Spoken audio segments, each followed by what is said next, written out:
Mudah-mudahan lancar jalan Bapak insya Allah menuju kepemimpinan untuk Indonesia yang kuat, karena insya Allah kita akan menjadi superpower.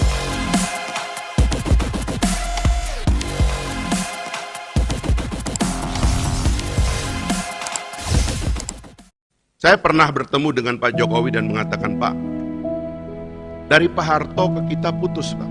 Bahkan juga dari Bung Karno putus.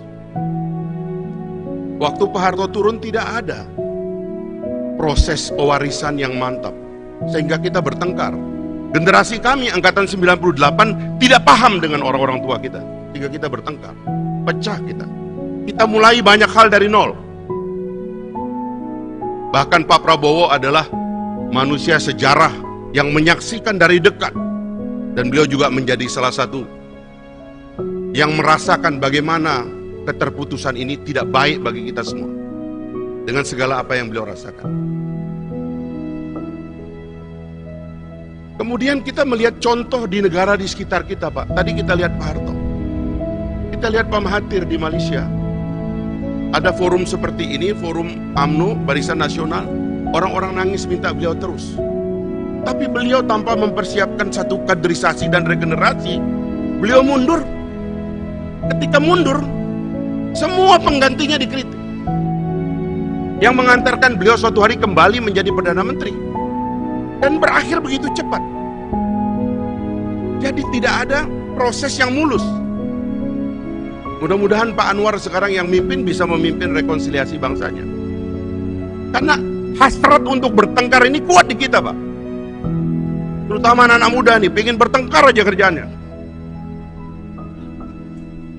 Nah, ada contoh Lee Kuan Yew yang mengatur. Waktu Gocok Tong, kemudian Chin Lung, mulus berjalan. Ada visi tentang keberlanjutan. Ada gagasan tentang bahwa kita memang punya perbedaan, tetapi tujuan besarnya tidak boleh hilang. Indonesia emas tetap ada di depan mata kita, dan kita tidak boleh bertengkar tentang Indonesia emas.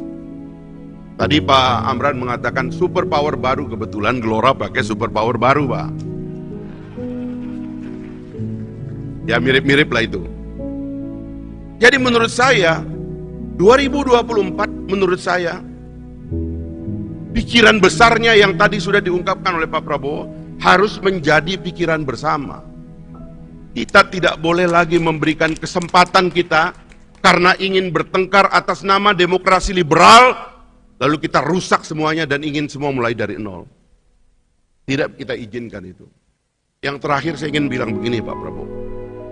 Waktu saya kecil, Pak, saya suka berantem. Dan kalau berantem kadang-kadang di pinggir hutan, Pak. Sampai capek saya berantem dengan teman saya itu. Kadang-kadang saya berpikir sebagai anak kecil, mudah-mudahan ada orang yang lewat melerai kita karena kita sudah capek.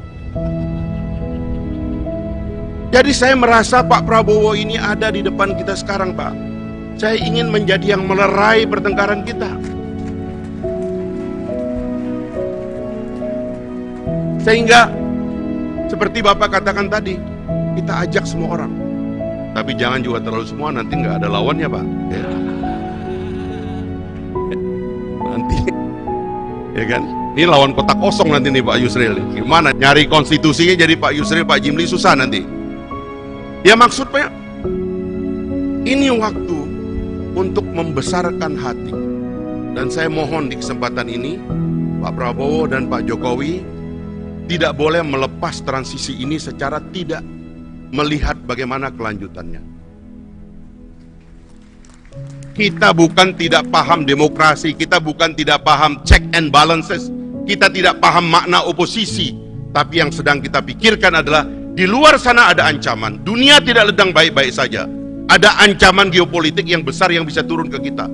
Satu bangsa harus punya hasrat yang kuat untuk bersatu, sebab tidak ada yang kuat dan menjadi besar kalau dia tidak bersatu. Maka Pak Prabowo, kami yang muda-muda ini alhamdulillah melihat apa yang terjadi sekarang ini. Besarkanlah hati Bapak, lapangkanlah dada Bapak, luaskanlah penerimaan Bapak kepada siapapun. Karena kemarin-kemarin itu banyak yang salah paham, sekarang sudah mulai kembali ke jalan yang benar, Pak. Mudah-mudahan lancar jalan Bapak insya Allah menuju kepemimpinan untuk Indonesia yang kuat, karena insya Allah kita akan menjadi superpower.